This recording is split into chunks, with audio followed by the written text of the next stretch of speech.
What happens if you buy a small family pizza restaurant in the broader San Diego metropolitan area that is a traditional restaurant in a fairly conservative small town, and you start doing things like putting robots in there and doing things like pizza subscriptions? Well, you'll learn a lot. And so today we're going to catch up with Andrew Simmons, who's one of my favorite innovators that is doing interesting things at the intersection of technology, innovation, and pizza, especially as a small operator. He's really the guy who invented the pizza subscription concept.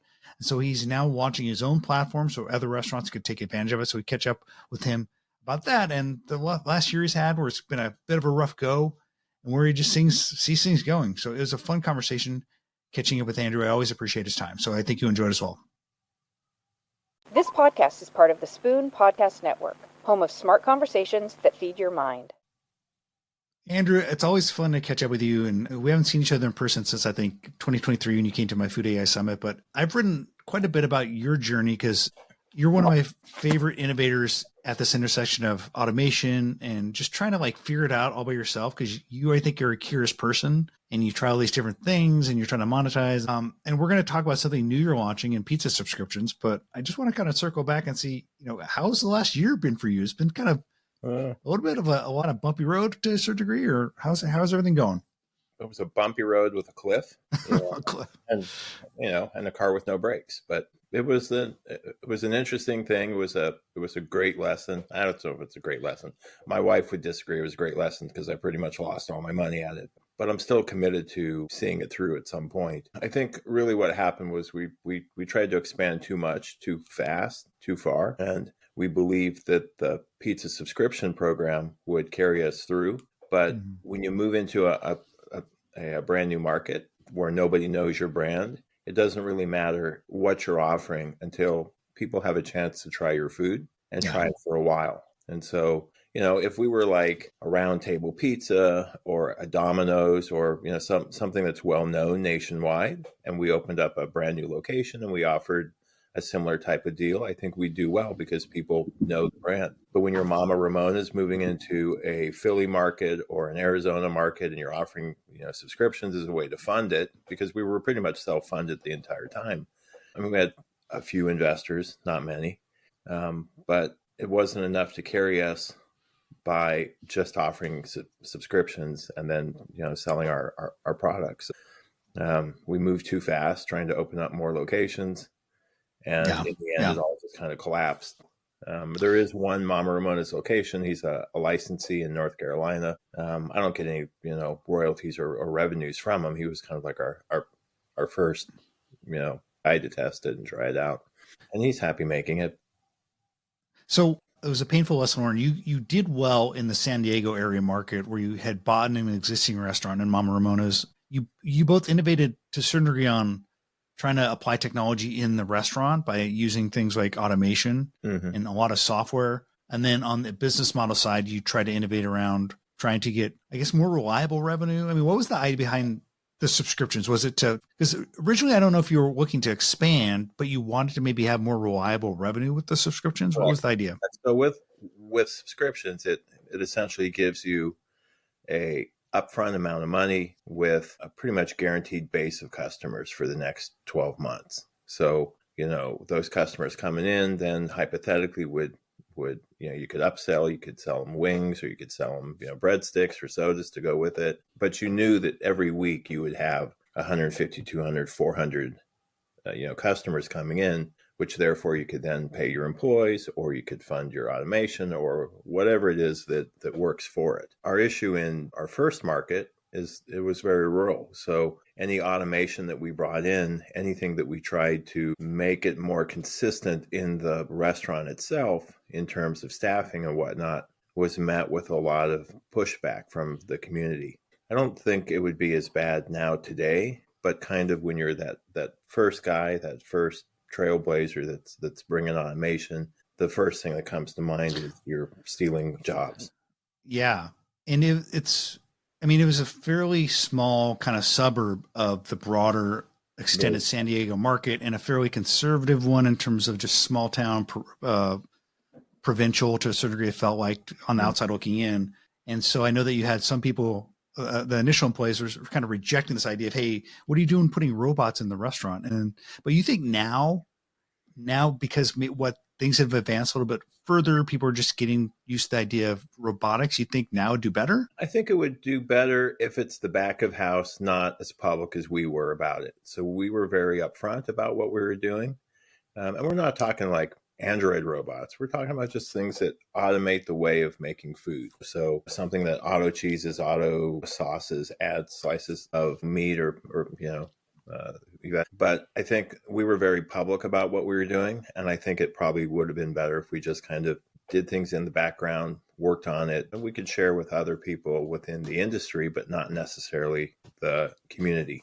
They're just lessons, I guess. I don't know. I mean, we'd have to see. I mean, and there's a lot of things going on now today that makes automation even more important. I mean, you've got tariffs, you got rising costs, you got rising labor. Automation is needed. It'll just, we'll have to wait and see whether restaurants, actually want to do that now today, I guess. On the pizza subscription side, for those listening who don't quite understand, you basically would sell a year in advance, like 12-month subscription for like $100, $200. The exact dollar amounts can vary, but someone could come in once a week and get a free pizza. You basically sell it in advance. And if they miss that week, they don't get it. But there was also money to be made beyond that, whatever initial sum of money, like the $100, $200. Because like you said, they might also buy a drink. They might buy a hoagie or a sandwich or whatever. So it was just getting them to the store on a fairly guaranteed basis to maybe get them to spend more money, recurring revenue. Right. And that works in theory. Saw probably, so, on the surface of it, you're selling 52 pizzas for $197, which works out to about $3 and I think 82 cents a buy, which is, about where your actual break even is probably around. Maybe it's a little less, maybe it's a little more. But what ends up happening is it works just like a gym membership, at Christmas or maybe summer, you go and buy that membership and then you use it for the next 4 to 6 weeks. And then maybe you use it a little bit less and a little bit less. And then it kind of wanes off for a while. And then you remember you have it. So you kind of jump back in for a while. And then you kind of stop using it. And then towards the end of your subscription, you're like, oh my God, I spent $197. I got to get my value. And so you kind of use it again. So we saw what ended up being about a 44% redemption rate for subscription. You still make money on those subscriptions by the people that choose not to use the subscription for that week. Plus there's vacation, summer vacation, spring break, and all those things where they're all gone. It's a use it or lose it type of subscription. But when you bring the customer in, and we're not saying don't market to the customer, we're still marketing to the customer. We're still sending out, emails and SMS to get them to come in because we want them to buy a soda. We want them to buy wings. But what we found was I'd say probably about 30% of the customers that came through, all they came in was they got their pizza and they left. The pizza. Were these college students, by the way, just trying to survive? They were just anybody. I mean, but we also had some folks that bought like 3 and 4 subscriptions. So, in hindsight, probably we wouldn't offer that again because here they're buying the 3 pizzas you want to upsell, that one, $12 pizza or the $3 pizza. And so they're feeding their family every single week and they're showing up every single week to make sure that they get all of their pizzas across the board. You can't count on the subscription to help upsell all of the customers. Some of the customers will buy an upsell. Some of them won't buy anything at all. They'll just come and use it. And some of them will use it as needed. So they'll use it a few times a year. And that's where that redemption rate comes from. But in order to make it all work, you got to know what your actual food costs are. I imagine that there's a few different archetypes. Like there's the people who are super spendthrifty, see the huge value if they make sure they redeem it every week. And there's people that, hey, they just saw this on a Black Friday sale because they think you were selling it on Black Friday. It's a cool idea. They buy it and then like they're not necessarily counting every penny and then they just forget, like kind of like the gym membership. And so I think it's a super interesting idea, and I think that I can see more pizza places doing it.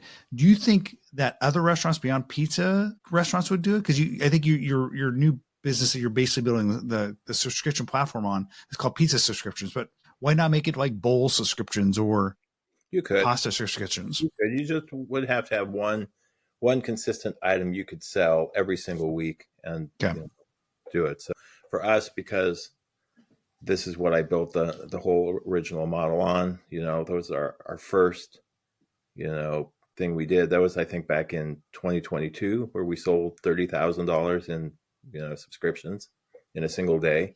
That's kind of what I've been focused on. But yeah, I mean, we could easily say we're going to use it for pasta. We're going to use it for hot dogs. We're going to use it for whatever. I just wouldn't do like pick a hot dog, pick a pasta, pick a something from your restaurant. Make it one consistent item and every single week. And you were really the first one, I think, to do a pizza subscription. I think there's been some copycats since.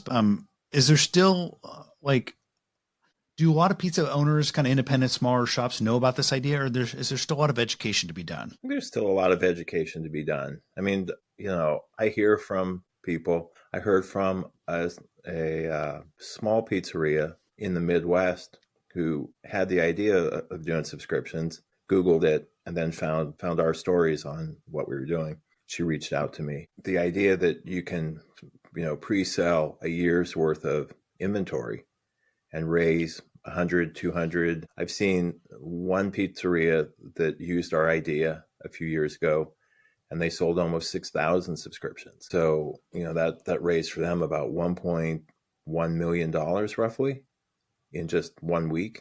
So that gives you a lot of operating capital, a lot of options for you. But when you do sell those subscriptions, you got to also look at what we call guardrails. Like, you need to set aside this much money because you're going to have to buy the cheese and the dough and whatever that goes into making those cheese. If you blow through all that money, and then, come June or come August, when you have to still produce 5,000 pizzas a week because you sold 5,000 subscriptions, but you don't have those funds, you're going to pretty much put yourself out of business. And then all those customers are going to do chargebacks, and you're going to lose that, $1 million.